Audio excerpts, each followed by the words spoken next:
You know on the beat every time, no. I would like to personally welcome you to Man Hour After Dark. Say that thing. While I bring you the host, Mike, Buck, and Cone. You know who's coming to the sports talk than what you about to hear right here. I second that. Go.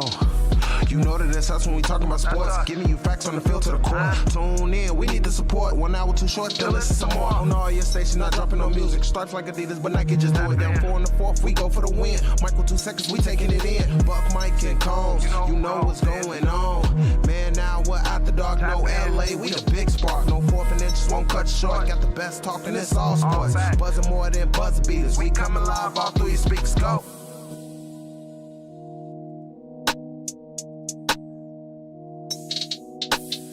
And what is up, Man Hour Nation? Michael Buckkashi here with the Man Hour, sort of our manhourradio.com. Check out the merchandise page, check out the blog section, but most importantly, check out the forums. We have forums that have launched over there last March. We've been kind of tinkering with some stuff there, but we are ready for the masses to come and join us. So head over to manhourradio.com, click on the forums tab, and become a part of the forums session today. You can talk all this shit that you want over there. You don't have to worry about the man banning you, because the man is me, and I got some thick-ass skin, and it's going to take you a lot to get suspended, muted, or banned from our forums. Let's just be honest. There is no censorship in there whatsoever, so feel free to go ahead and talk whatever you want to talk and have some fun over there at the forums. That is at manhourradio.com or manhour.co. If you guys are new here, first time, join on the live here. Hit that like button, hit the subscribe button, but of course, share this with a couple friends as well. If you click on the subscribe button for $4.99 a month, you get become a Skin Pin Pundit, get some nice little merch like this merch. We got hoodies on the way for the football season, and you get some pre-show, some post-show, a lot of show stuff. Get behind-the-scenes footage in any NFL game that you want to watch. If you are a Bears fan, like my man Matt Henry there, and if you're not in the Chicago area and you want to watch a Bears game, it's like, hey, Buck, can we watch a Bears game? Bada bing, bada boom. I'll stream that for you. You have to be a pigskin pundit. Only pigskin pundits get to pick what they want to watch, and we do that behind the paywall so we can't get suspended. So if you guys don't want to spend the hundreds of dollars on NFL Sunday Ticket for $4.99 a month, bada bing, bada boom, any NFL game you want right here at facebook.com, of course, youtube.com, youtube.com. You got to be a pigskin pundit. But guys, it is Friday. We've made it through the NFC East week. We have broken down each and every team. We've broken down the Cowboys. We've broken down the Giants, Commanders, and Eagles. And for those of you that have not been tuning in, these are my game picks for the year.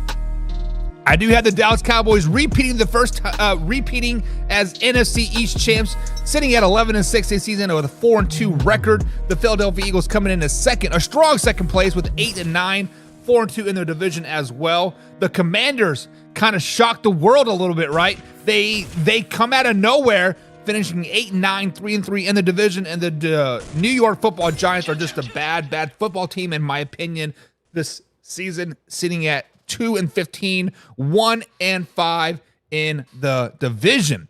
So before we get too carried away, guys, let me know what you think of these. Are these correct? Are these spot on? Am I way off? Let me know. We actually have a poll going right now in our Facebook group at NFL Talk. And right now, it looks like the people think that the Eagles are actually going to come away with that division. We have about 200 to 300 votes like over there at last check. And the Eagles are just edging the Dallas Cowboys right now. So basically, people are thinking it is the Cowboys-Eagles division to win right now. And right now, you guys, people, you fans, you Man Hour Nation pundits out there thinking that the Eagles are going to win this division. And honestly, it would not shock me one bit if the Eagles do come out on top, because all week we've talked about a high ceiling and a low floor for the Philadelphia Eagles, and there's some parts in play that could potentially make them a really excellent team. The growth of Cam Jagers, am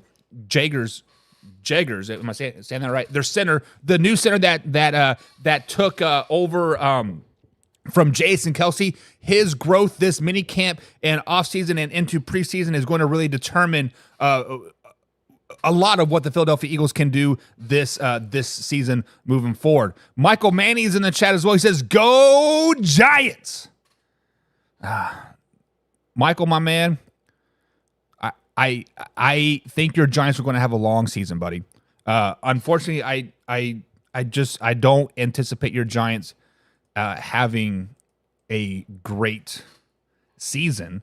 And on this first Burning Question Friday, we've been breaking down AFC East across the board, and I picked out many of the top questions from across the board, and many people are questioning right now is, do the Giants have enough firepower this season to be competitive? Do they have enough power, in the offensive repertoire to compete with the Eagles, to compete with the Cowboys, to compete with the AFC North? My man Nick is in the chat as well. What's up? Good afternoon to you as Nick as well. So this is the first burning question of the day, guys. I want you guys to play along, and I want you to answer. Do the Giants have enough offensive firepower this season to be successful? Obviously, I have them at 2-15 this season. Obviously, I think Brian Daboll is going to get fired on the bye week, which, if I remember correctly, is week 11. I do think Daniel Jones is going to get benched at some point during the season, probably week 11 as well. We are going to see Drew Lock or Tommy DeVito in the last 6-7 games of the season. I think the Giants are just a bad team. But looking at it, they do have some offensive threats, right? Obviously, Malik Neighbors should be a very, very good talent in the NFL. He has yet to play a snap. He has yet to catch a ball. Will to be determined, right? Slayton, not terrible, right? Wan'Dale Robertson, he has spurts of it, right? Allen Robertson II signed as a free agent this offseason from the Rams and then played for the Bears as well. Probably not that good, right? Isaiah McKenzie. Guys, do the Giants have enough firepower? And I gotta say no. Like, Daniel Jones can play at an MVP level all season long. Daniel Jones could probably throw for 3,500 yards. He could, but he probably won't because they don't have enough firepower on the offensive side. The receiver core seems to be decent. They're not a top 15 receiver core in the NFL by any stretch of the imagination, but 2019, 18, right around there seems about right. The biggest downfall for the New York Giants this season is going to be their running game. I don't think Devin Singletary is enough of a workhorse load guy to really make up for the malfunctions of that offensive line. I do know that you guys have told me that the Giants have added some offensive line help. They have improved a little bit, but until I see it on paper, until I see it in the game time film, I have no faith in the Giants. I don't think they have enough firepower. I don't think they have much of really anything to be successful this season. And Michael Manning says it can't be no worse than last season. But it can. No Saquon is tough. I spoke on it, Tuesday when we broke down the Giants. The loss of Saquon Barkley it's tough. Saquon, 80% of the time when he got the ball inside the tackles, he had somebody in his face. Only 15% of the time he lost yardage when that happened. Devin Singletary is not going to be able to do that. The rest of the running back group, Eric Gray's not going to be able to do that. The kid from Oklahoma, right? Tyron Tasey Jr. isn't going to do that. For the Giants to have any shot at enough firepower this season, they're going to have to find a running back in the rough. Whether it's Delvin Cook off of the street, whether it's Leonard Fournette, I hear he wants to come back into the NFL. They have to find somebody to take that pressure off the passing game and Daniel Jones, and hopefully take pressure off the offensive line as well. So, Michael, to say they can't be worse than last season, they can be. And they probably will be. My man Jim Powell, speaking of pigskin pundits, is in the chat. He says, boo! What are we talking about? We're talking about anything you want today, Jim. Burning NFC East questions. I got 4 of them lined up, but if you guys want to ask the question, feel free to ask any questions that you want to ask about, because this is your Friday soapbox. It says, what up? All Giants 3-4 win team. That's all they are. It's a 3 or 4 win team, says John. I agree. I agree with my fellow pigskin pundit, John as well. Nick S. says, I look for a bounce back from Daniel Jones. Neighbors completes to a young. Okay, so he says Malik Neighbors compares to a young Odell Beckham Jr. And I agree with that 100%. When Odell Beckham Jr. was a rookie, him and Malik Neighbors look like mirror images of each other. Hopefully they do not take the same trajectory in their careers. Because let's just be honest. Odell Beckham Jr. was never a really good receiver. Let me say that for you guys one more time for the people in the back. Odell Beckham Jr. was never a really good receiver. Yes, he did have those 3 or 4 straight 1,000-yard seasons. He did have the catch. But once he passed that 3rd year, he's been going down. 4th year, I guess. Been going down. Odell Beckham Jr. is a good number 2, number 3 guy. He was never really the guy. He was never a great number 1 receiver, and that's why the Giants struggled when he was there. Malik Neighbors is a number 1 guy. Malik Neighbors has an opportunity to be a top 10, top 5 receiver this season. I think he will probably be the best rookie receiver this season. Just because of the situation that he is in, he's going to get the ball a lot. Rome is over there in Chicago. He's got a lot of competition around him, right? He has DJ Moore. He has DeAndre Swift. He has a lot of other parts around him. He might be one of the quietest rookies, but I think Neighbors does compare to a young Odell Beckham Jr. Hopefully their seasons do not coincide. Matt Henry says Giants and Patriots both have no offensive power. As I agree with this, I think the Giants are a lot worse because of their defense. Yes, they do have some good defensive pieces. They still have Thibodeau. They still have Dexter Lawrence, right? They did pick up Brian Burns this offseason, but the secondary is not that good. Front 7 might be locked down, could be a top 10 front 7, but the secondary is bad. The Patriots have a nice complete defense, and they have an offense that isn't going to 100% suck.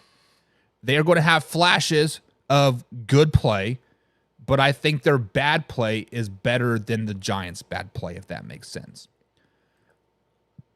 Nick S. says running game is going to hurt. Definitely 100%. I agree with that, Nick. No disagreement from here. And he says Saquon is a generational talent, hard to replicate. And the Giants thought they could replicate that. Basically, I watched the first episode of Hard Knocks Wednesday. Watched the second episode this afternoon. And the Giants pretty much thought that Saquon was going to come crawling back to them, saying, oh, I'll take your $11 million or whatever he was being offered. And I think the Giants are forever going to be cursed by this, by not understanding that Saquon is a generational talent. Nowadays, most running backs or most running games in the NFL have a 2-back system, right? Zeke and Tony Pollard, Cook and whoever else to have in Buffalo Bills. The names are not ringing in my head right now, but most of the systems have a 2-back system. You have your first and second down back, then you have your third down back. There are only used to be 3, now 2 backs in the NFL that's a quote every down back. That is CMC and Saquon. When you have a talent like Saquon, it's hard to let that guy walk, especially when he just started to show that maybe he's healthy, maybe he's ready to play and do the ground and pound of a complete system, right? I mean, last year he carried the whole Giants team. It is tough. It is tough. It is tough. He says, hi from India. What's up? Manish, what's up? John Pebbles says, yes, this is Wack's last season in the Little D. We'll be talking about Dak. We'll be talking about Dak very, very soon here. And 2 is pushing it. As 2 wins for the Giants. Come on, guys. Give him some credit. Give him some credit. No.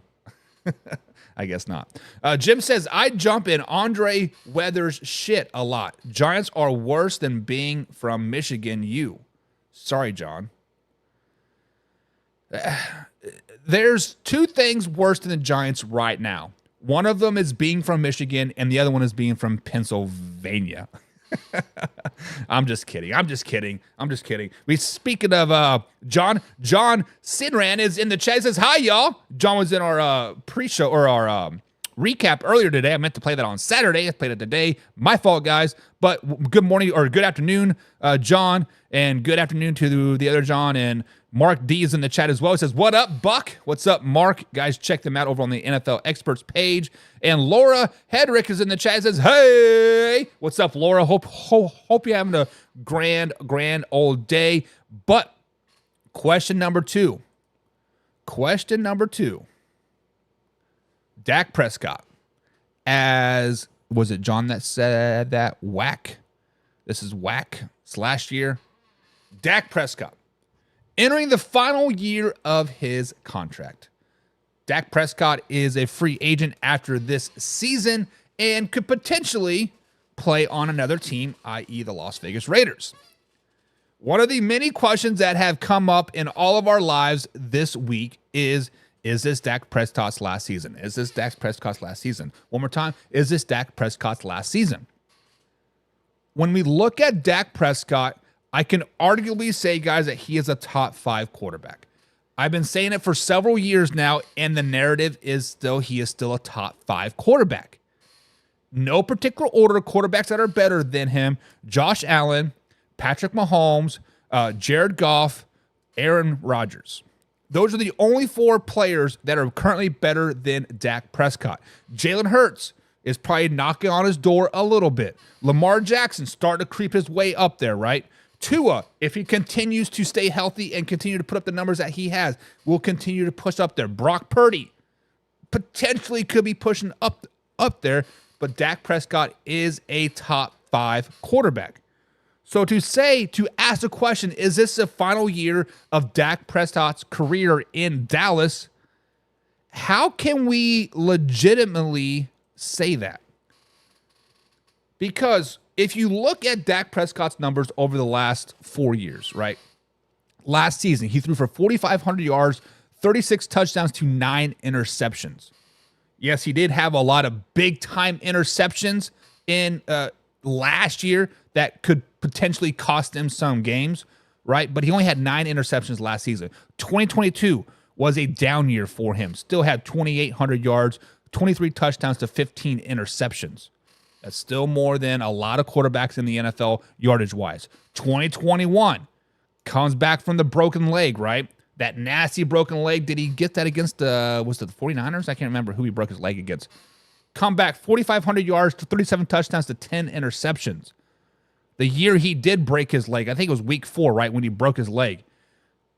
Damn near 2,000 yards, 9 touchdowns to 4 interceptions. The previous year, 2019, almost 5,000 yards. He had 4,900 yards, 30 touchdowns to 11 interceptions.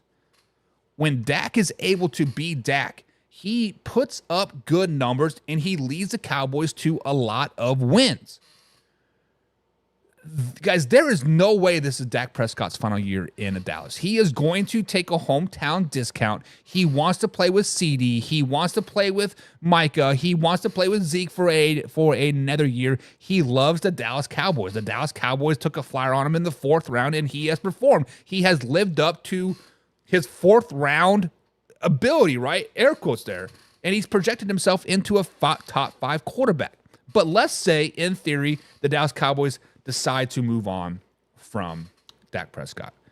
In theory, Dak has another 2,500 yard season, which he has never had besides the year that he broke his leg. Let's just say he has a bad year. 2,500 yards, 20 touchdowns to 10 interceptions. Worst season of his career by far. Who is going to come down to Dallas that would be a free agent next season that would put up those type of numbers on a Dallas Cowboys team? Would it be Matthew Stafford? Potentially, if he was 5 years younger. Is it a Jared Goff? No, because he just signed a hell of a deal in Detroit. He's not going anywhere soon. Is it Aaron Rodgers?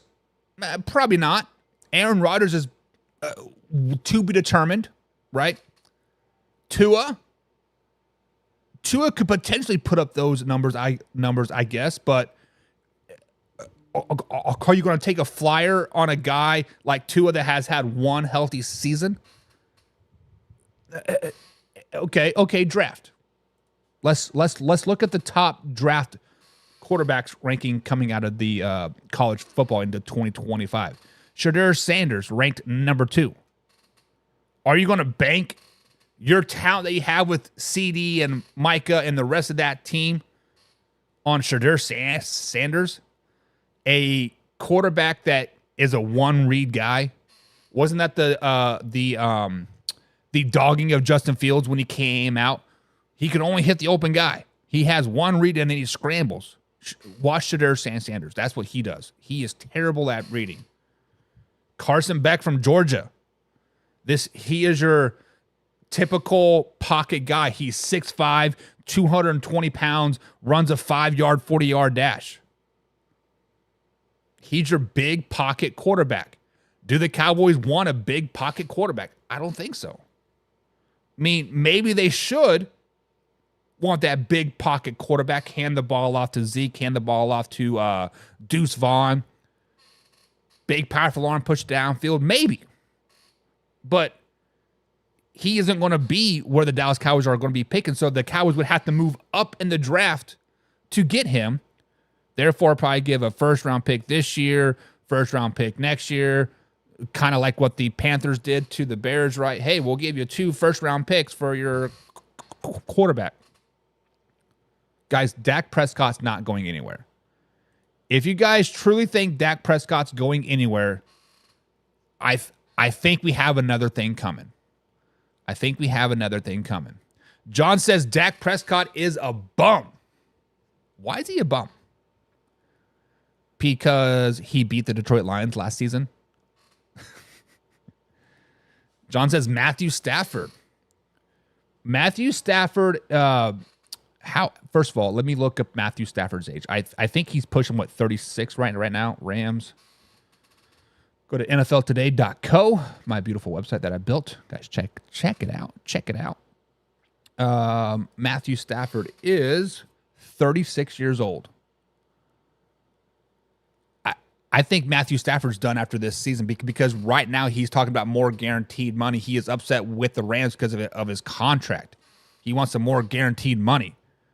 I think if Matthew Stafford comes to Dallas, he's going to be playing on veteran minimum. Veteran minimum. I could be wrong. But I also said last year I think Matthew Stafford to Dallas would make sense. This is when the Dallas Cowboys were kind of struggling a little bit. Would make sense. Gardner Minshew is much better than Dak, says Jim. He is for about 3 games, and then Gardner Minshew jets. Then Gardner Minshew's, right? Minshew is a good stop-back quarterback. He's a good backup quarterback. If Dak Prescott were to go down, Gardner Minshew can come in for 3 or 4 games, hold the load, right? Win 3, maybe win 4 out of 4, and then after that, he is shit. Like Ryan Fitzpatrick. Good in Tampa Bay for about 3 or 4 games. Good in Miami for 3 or 4 games. After that, he's shit. John People says, no, he's the best at choking in the playoffs. says all Dak does is choke in the playoffs. No. All Dak does is put up numbers in the playoffs. Dak Prescott was not the reason why the Dallas Cowboys got blown out by the Green Bay Packers last season in the playoffs.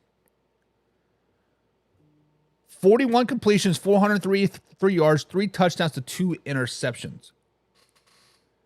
Dak Prescott's not the reason why the Cowboys lost that game. The reason why the Cowboys lost that game to the Green Bay Packers in the playoffs last season is because of Dan Quinn is a terrible big game coach. When there's no pressure on, Dan Quinn might be the GOAT of all GOATs. Just like Kirk Cousins. Kirk Cousins on a 1 o'clock game, give that man's money. Put him at 4 o'clock Monday night, Sunday night. Has that man won a game? Has that man won a primetime game yet? Dak Prescott's not the reason why the Cowboys struggled last year in the playoffs. Period. Plain and simple. Can't win the big game. Period, says John. Plain and simple. Cannot win the big game. He can't. This year, the Dallas Cowboys will prove that when the big games come, when they play the 49ers, when they play the Eagles, when they play all of the NFC North teams, they're going to battle all of those games, and they're going to pull some of them out. And the biggest of the biggest games comes week 6, 7, when they play the Detroit Lions in the eligible rematch. That's going to be a big game. That's going to be a big must-see TV game. And Dak and the boys are going to flex on them. Jim says the only thing that will save the boys in last place is Philly doesn't have Kelsey. So, Jim, if I am understanding you correctly, you have Philadelphia in 4th place, Dallas Cowboys in 3rd place, Giants in 2nd place, and the Commanders in 1st place. Somebody get this man a beer. It's Friday afternoon, baby. Baker Mayfield to the Cowboys. I would love that. But didn't Baker just sign a 4-year deal? 3 or 4-year deal? Baker's not going anywhere anytime soon. John says Dak is not a top 5 quarterback. Not saying Stafford is going to Dallas, just saying Stafford is better. Last season, I would say Matthew Stafford is better. Going into 2024, I have to put Dak on top of Stafford. I am worried about Stafford's health, to be honest. Jim says Garner has never fit anywhere like he does in Vegas. He fit pretty well in Jacksonville, I guess. I don't know. We'll see once we got 3 weeks until first preseason game. We'll figure it out. Micah is not a run stopper. Run at him and get your yards. Exactly. That is the biggest downfall of the Dallas Cowboys defense is run stopping ability. And how do you defeat Micah Parsons is you run right at him. That's how the Buffalo Bills beat him.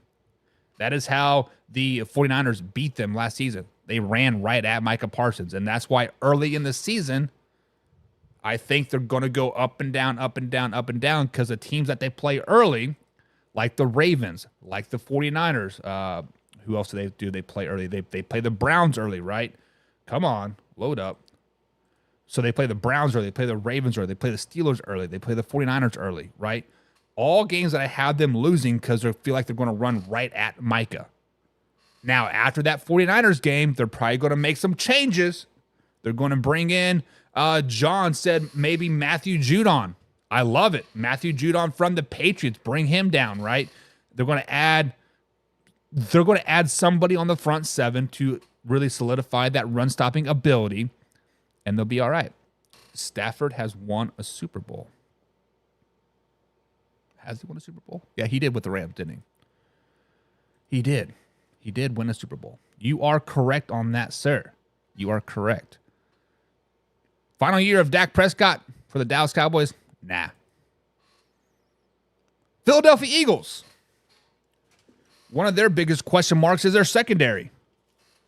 This is their secondary. John, I believe it was you, said they just signed Mitchell this off season. They still have Darius Slay over there. Where are my notes at? They drafted Cooper Jean, right? James Bradbury going into his 3rd year with the Philadelphia Eagles. And right now, he's slated to be a backup. He is also slated to make about $5 million this season. So we got to ask the question.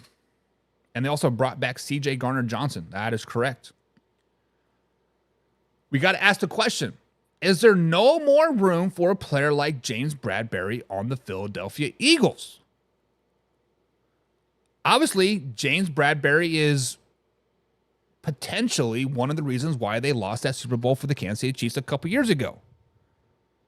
Also, James Bradberry is one of the reasons why they made it to that Super Bowl. James Bradberry, if you guys really sit down and watch him, he is a really good talent. He is a really good talent, not because of his lockdown ability, just he's just a all-around good player. He can fill in where he's needed, and he just does his job. You don't have to worry about him getting beat over the top. You don't have to worry about getting beat on the outside. He just comes in and does his job. Philadelphia Eagles is his third stop. He's been with the Panthers, Giants, and now with the Eagles. With that being said, with all the names that they did bring in, drafted Cooper DeJean, brought in Mitchell, Darius Slay, brought back C.J. Garner-Johnson. You cannot have a $5 million cornerback sitting on the bench. You cannot have a player making that type of money be sitting on the bench. And I misspoke. That's a $5 million cap hit if you were to get released. So he's making more money than that. Guys, James Bradberry is not a Philadelphia Eagle once week one starts. James Bradberry is going to find himself on some other team. Whether it's the Kansas City Chiefs, whether it's a team like the Jaguars that need some defensive help, whether his team, maybe he goes back to his old team, the Giants. Giants need some secondary help. But I can answer this question. James Bradberry will not be a week one player on the Philadelphia Eagles. He is fighting for his camp life all offseason, all mini camp, all OTAs, all preseason games coming up. James Bradberry is going to be a camp casualty, and he's going to be picked up by somebody. He's probably going to do good work on somebody's team, but unfortunately, there is no room from James Bradberry on the Philadelphia Eagles this season. John thinks he'll be moved by week 8. I think he'll be moved well before that. I think the Philadelphia Eagles have some holes to fill, and they're going to use one of their camp casualties, a.k.a. James Bradberry, to fill some of that help. Where, you might ask? I think they're going to add another offensive lineman. I think they're going to add some more offensive line depth and really solidify that aging offensive line with some younger help. So I think that's what they'll ultimately do. Week number 4. Topic number 4. We talked about the Commanders yesterday. I talked about the Commanders and potentially having a 8-win season. Have been going 8-9 this year. The Commanders do have a fairly tough schedule this season. Playing the AFC North in general for everybody in the NFC East is going to be tough. Browns are good. Steelers are good. Ravens are great. Bengals are good. But the Commanders also play teams like the Buccaneers. They play teams like the Chicago Bears. They play teams like the Cowboys twice. They play teams like the Eagles twice, right? So we spoke to Michael. He had the Commanders around 7 wins. I have them around 8 wins. I could potentially see 9 wins. Jim right here says the Commanders will surprise some folks. John says 8-9 possible playoff push. We are speaking about the Commanders like they've been there, they've done that, like they haven't been a dumpster fire the last couple seasons. Guys, is there too much pressure on Jaden Daniels and the Washington Commanders going into the 2024 NFL season? Is there too much pressure on him? Is there too much pressure to push the ball down the field with Scary Terry? Is there too much pressure to hit Austin Eckler in the flats? Is it too much pressure to let Brian Robinson kind of run downhill all the time? Guys, the Washington Commanders are probably one of the dark horses in the NFC. As I do have them as an 8-win team, I could easily see 9 or possibly 10. Just like what John said here, possibly a playoff push. Hell, Jim Powell says they might even win the East. Is there too much pressure on the Washington Commanders right now? And listening to national media, NFL Channel, ESPN, CBS, Fox Sports, right, all that stuff, watching other shows like the Locked On the Commanders, there's some other Washington shows that I've watched from time to time. Most of these people are writing off this season. Most of these people that are paid to speak on the Washington Commanders are saying, expect 4 wins, expect 3 wins. 5 is their top, 6 is their top. So too much pressure? I don't think there's any pressure on the Commanders. I don't think there's any pressure on the Washington Commanders at all this season, and that is what's going to give them ability to win 8, 9, potentially 10 games, potentially make a playoff push. However, this hurts them in the long run. This hurts them in the long run because of the early success that they have in their rebuild mode. Why are the New York Giants so bad right now? Because of Brian Daboll's first-year success, making the playoffs, beating the Minnesota Vikings that first season. They're like, oh, maybe our team isn't so bad. Maybe Brian Daboll was the answer. If the Commanders had that same success like the Giants did Brian Daboll's first year, it's going to hurt them in the end. It's going to prolong the building of the future. Because Michael said they have 40-plus players on expiring contracts at the end of this season. They're going to want to bring back some of those old heads. Deontay Flower, Armstrong, Bobby Wagner, right? Derek Forrest. They're going to want to bring back some of those old heads. Say, hey, we had success. Why not have success the next year's, right? And it's going to come back and it's going to hurt them. So as they don't have any pressure on them this season, no pressure at all, they're going to succeed 7, 8, 9, potentially 10 wins, potentially a playoff push. It's going to hurt them in the end.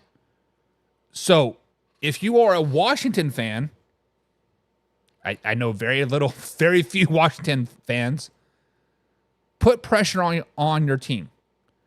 Put pressure on your team so they feel it.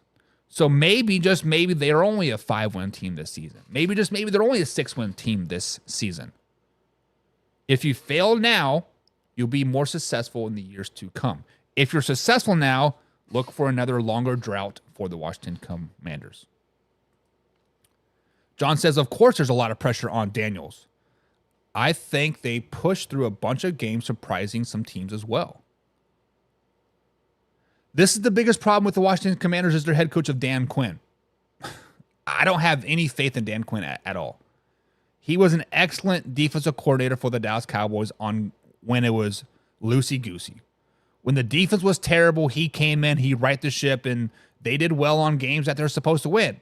On games like, he shits the bed. This year, Dan Quinn could have a lot of success. The Washington Commanders could have a lot of success. With the new offensive coordinator, Cliff Kingsbury, right? Dan Quinn, new ownership, no pressure. They could win a lot of games. It's going to hurt them in the end. Jim Powell says they can only go up. They are and have been as down as it gets. Yes. Actually, if you think about it, Jim, just a couple years ago, Taylor Heineke led them to the playoffs. This was the year that Tampa Bay and Tom Brady won the Super Bowl. Taylor Heineke almost beat them. What year is that? Was that 2021? Was that 21? No, it had to have been 19, right? 19. Had to have been 19. No, what year was that? Was it 22?